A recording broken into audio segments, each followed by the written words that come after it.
I've always resisted the idea of creative and non-creative people. It implies that not everyone is creative.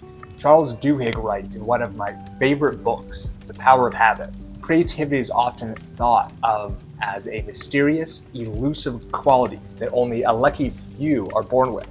But research suggests that creativity is not a single inborn trait. Instead, it is a mechanism that can be trained and developed.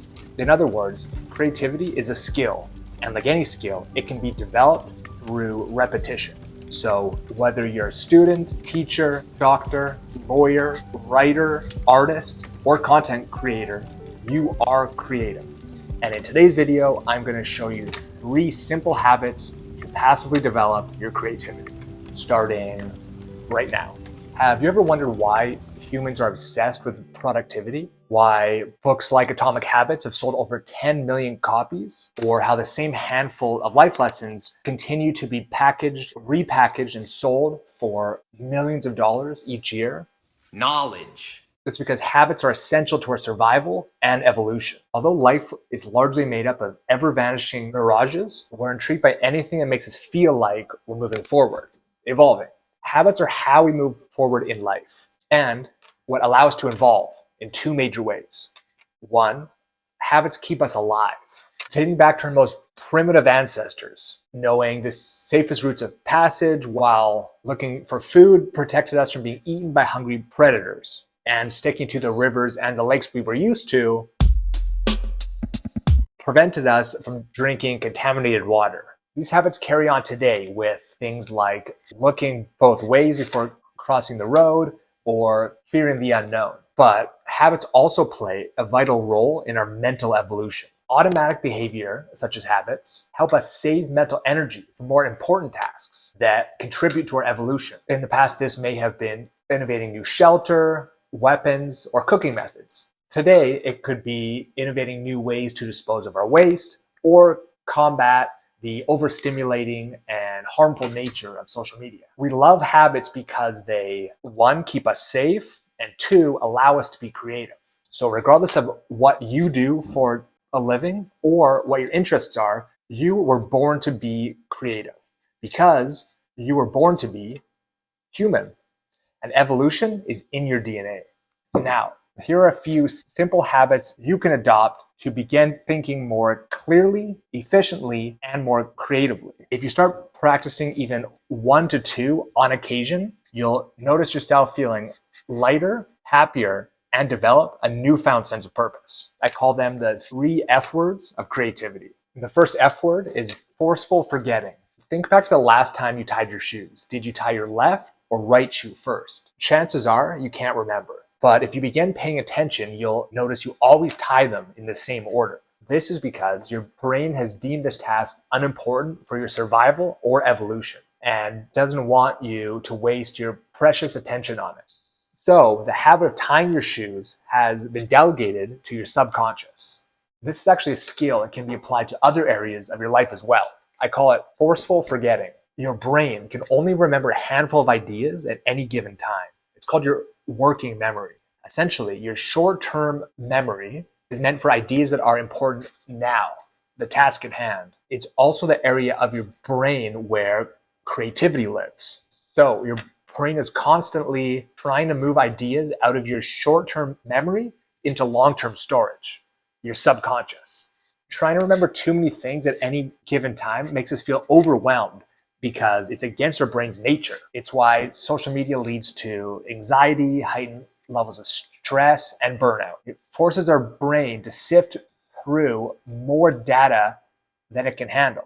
Lisa Genova, a neuroscientist and author of the book Remember, says that we have to forget in order to remember. Our brains are constantly sifting through information and moving anything that is not vital to our immediate survival or evolution into storage. When you go for a hike, you don't hold all of your gear in your hands.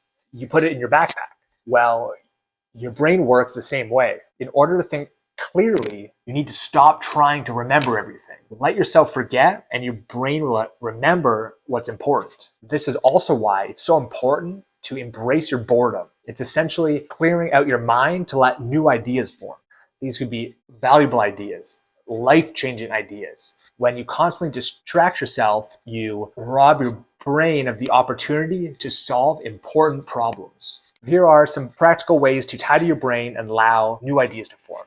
Let yourself forget. Know that important ideas will be moved into your mental storage. Unimportant ones will be lost. But remember that you need to forget in order to remember. And clearing out your short-term memory allows for new ideas to form. Get a journal. There's a great quote from Matthew McConaughey when he was promoting his book, Green Lights. He said, "I never wrote things down to remember them. I wrote things down to forget." Get a journal, brain dump your thoughts into it anytime you get overwhelmed. It's the single best investment you'll ever make. Express yourself often. There's a reason why venting feels so good. And it's not because you're hearing your thoughts back, but because they're out of your head. And your mind can now assess if those ideas are worth keeping. Instead of complaining just to hear yourself talk, find constructive ways to express yourself. I believe everyone should write in some capacity, but singing, dancing, painting, or exercising, all have the same effect. Really quickly, if you're new to this channel, my name's Hudson and I make money writing words online. And my goal with this channel is to help you do the same. So if you've seen anything of value from this video so far, I would love for you to hit subscribe and hit the bell icon so you can be notified of new posts. Okay, now back to the video.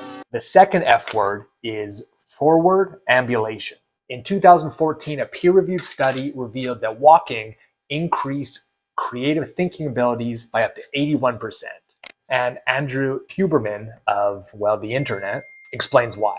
It's due to the effect of what is known as forward ambulation, moving forward, has on your brain. Essentially, the sense of moving forward creates an optic flow in your eyes that decreases activity in our frontal lobe. This is the area where stress, anxiety, and creativity all live. Lowered stress and anxiety allows you to zoom out, see the big picture, and put the pieces together. From a biological standpoint, stress and anxiety trigger our fight or flight response, forcing us to zoom in at the threat at hand. When in a stressful state, you revert back to your instinctual habits for quick decision making. This makes zooming out to look at the big picture, to be creative, nearly impossible. And things like worrying about the future, consuming too much caffeine, and spending too much time on social media keep you in a constant state of stress. So if you feel overwhelmed, like your life has been broken into 1,000 tiny pieces, zoom out and start putting them back together by going for a walk, a bike ride, or a drive. Anything that creates optic flow in your eyes. F word number 3, functional fixedness. Functional fixedness is a cognitive bias in which we see the world as working in one fixed way. It's largely tied to our past experiences, which is why creativity often fades as we age and we get stuck in our ways. Children are much more open to seeing the world as having endless possibilities. And we often see the power of their creative minds depicted in children's films, with kid heroes being able to save the world and defeat adult villains with simple and often overlooked solutions. As we get older, we get stuck in our ways and begin relying more on habits. This makes life more efficient, but it's easy to start coasting on what we've already learned and stop evolving. Luckily, there's a simple solution, a foe capable of defeating functional fixedness: inspiration.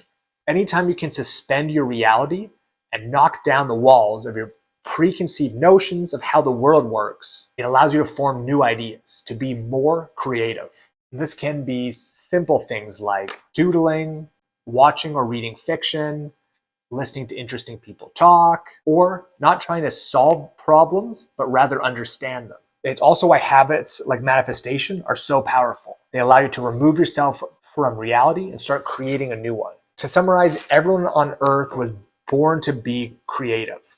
In other words, you're an artist, even if you don't feel like one.